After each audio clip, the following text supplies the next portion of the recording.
now you can create reports straight from tables, list view, and also Kanbans. So the way that it works is you go here to builder mode, edit. In this case, it's a list view mode. And the only thing that you need to do is to allow users, when we say users, we are including members and builders, to download data that they can see on their screen on this first stage. So what do we call first? Why do we say first stage? Because inside the list view, you can also see more information about a record.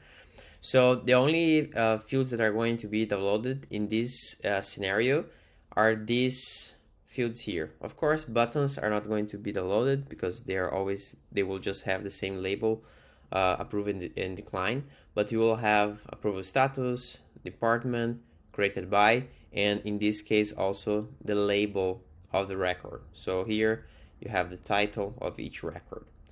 So once I allow this here, you know that's already there because you have this button.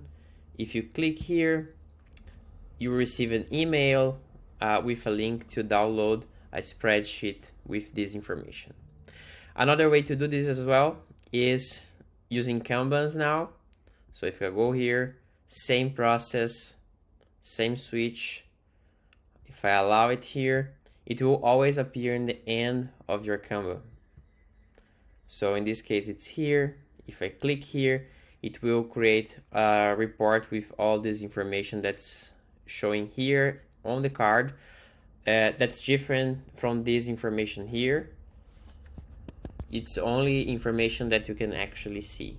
Of course, you can add all fields if you want, so you could do that way as well. But if you have a lot of information, then the best way to do this is using a table. Tables also allow you to do this. So you can come here